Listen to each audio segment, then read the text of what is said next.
Muito bem, voltamos a falar direto da página do Jornal Visão Espírita, no YouTube e no Facebook, para mais uma gota de Espiritismo, mais uma gota de O Livro dos Espíritos, livro 4, capítulo 2º, o último capítulo do Livro dos Espíritos, Penas e Gozos Futuros. Vamos iniciar e encerrar o item Intervenção de Deus nas Penas e Recompensas. Intervenção de Deus nas Penas e Recompensas.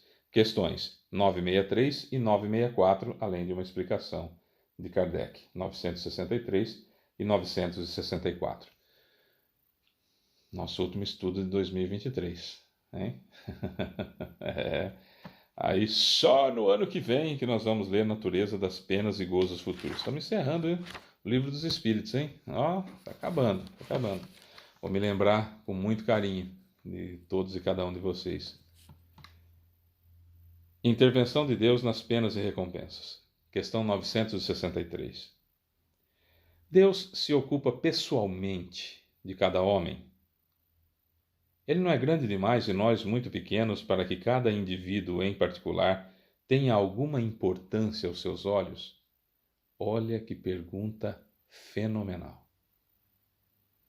Fé inabalável só é aquela que pode encarar a razão face a face em todas as épocas da humanidade. O bom senso encarnado fez essa pergunta para Jesus, o Espírito de verdade. Deus se ocupa pessoalmente de cada homem.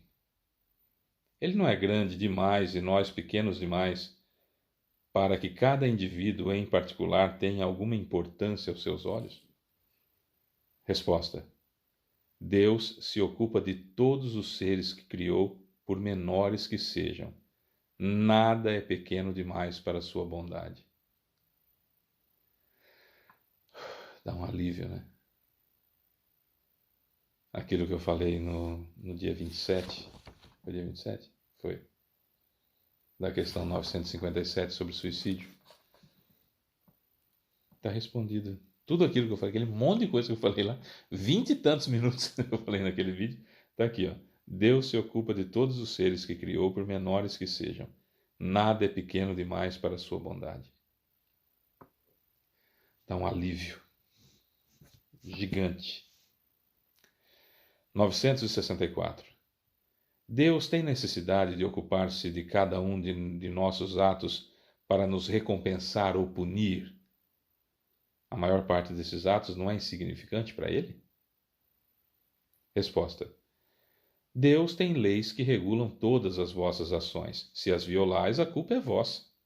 Sem dúvida, quando um homem comete um excesso, Deus não faz um julgamento contra ele para dizer, por exemplo, foste guloso, vou punir-te. Mas traçou um limite. As doenças, e muitas vezes a morte, são a consequência dos excessos. Eis a punição. Ela é o resultado da infração da lei. Isso vale para tudo. Então Deus não pune ninguém. São consequências dos meus atos. E por ser infinitamente bondoso e justo, mas infinitamente misericordioso também, é onde a gente pede ajuda para Ele. Olha que espetacular! Aí Kardec diz: todas as nossas ações estão submetidas às leis de Deus. Não há nenhuma, por mais insignificante que nos pareça, que não consista numa violação dessa lei. Se sofremos as consequências dessa violação, só devemos culpar a nós mesmos, que assim nos fazemos os próprios artesãos de nossa felicidade ou infelicidade futura. Essa verdade se torna evidente por meio do seguinte apólogo, por meio da seguinte historinha, por meio da seguinte situação.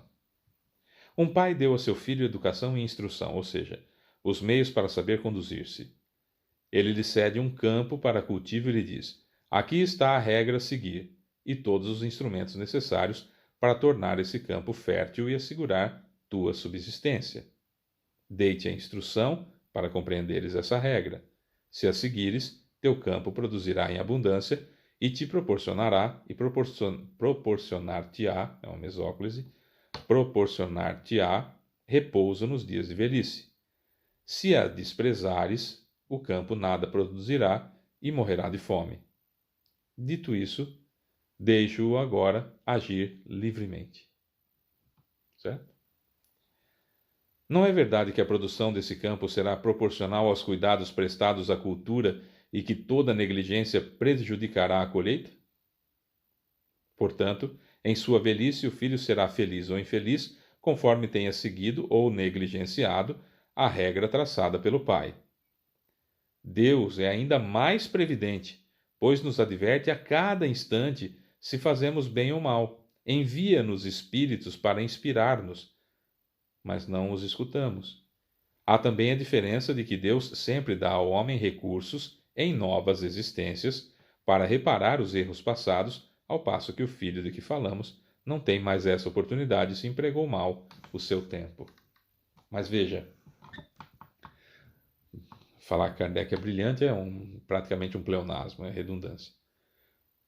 Olha que extraordinário, quer dizer, quantos casos dessa natureza nós conhecemos em que os pais fazem isso, dão as instruções, dão as situações e dão um empurrão para o filho. Que se ele faz direitinho, prospera.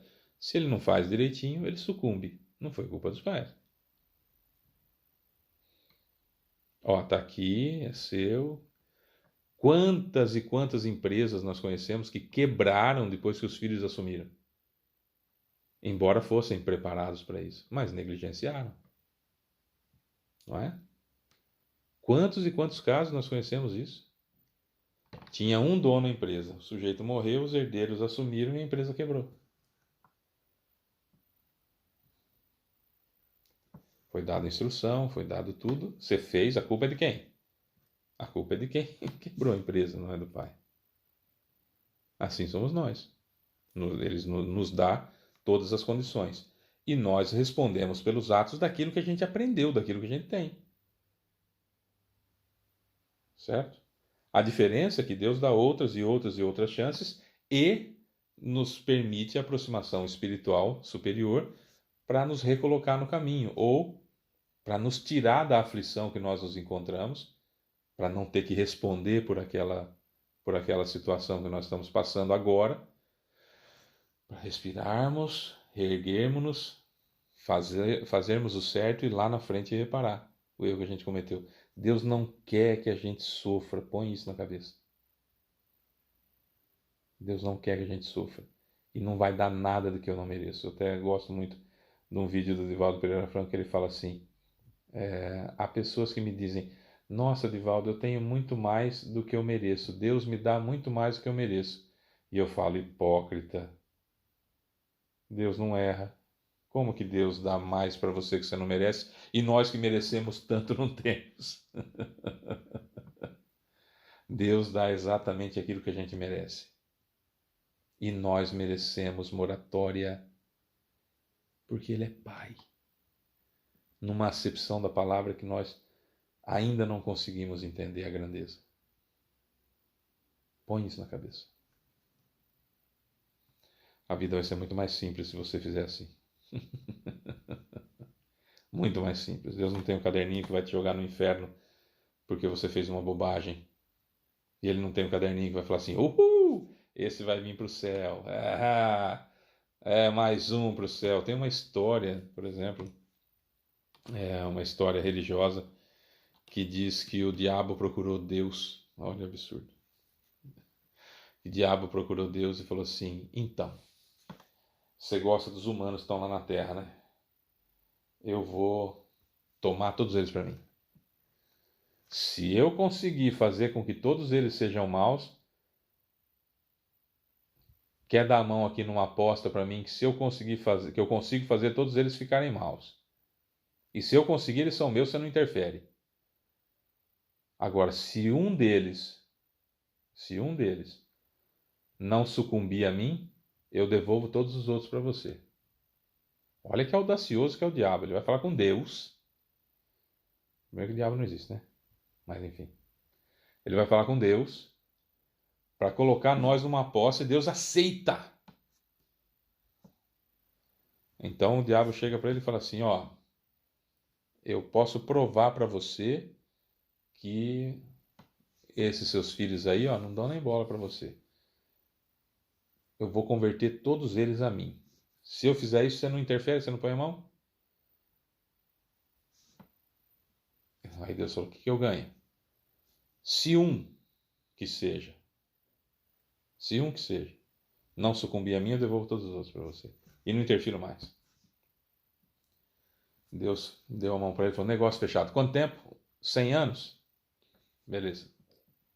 Em 100 anos, nós voltamos a conversar. O diabo saiu todo contente, que ia começar a interferir na nossa vida. Deus trapaceou.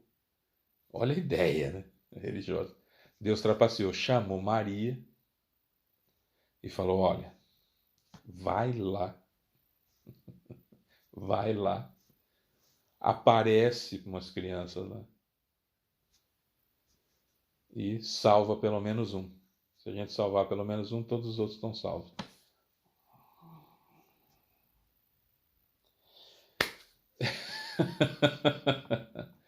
E essa Nossa Senhora seria de Medjugorje, tá?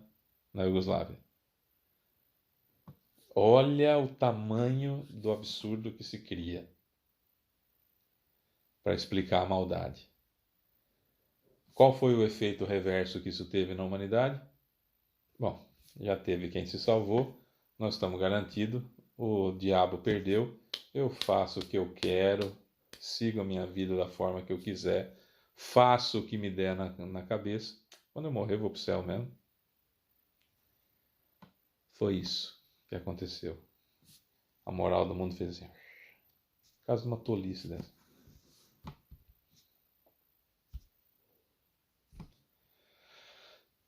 Nós sabemos que não é assim.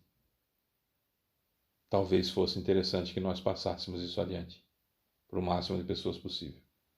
Uma das formas é compartilhando, comentando e curtindo nossos vídeos, que não tem ganho financeiro nenhum. É só para divulgação da doutrina. E quanto mais curtida, mais comentário, mais compartilhamento, mais o YouTube, mais o Facebook entendem que é um bom vídeo e então sugerem para outras pessoas poderem assistir. É uma chance, né? Uma forma de a gente aprender um pouquinho.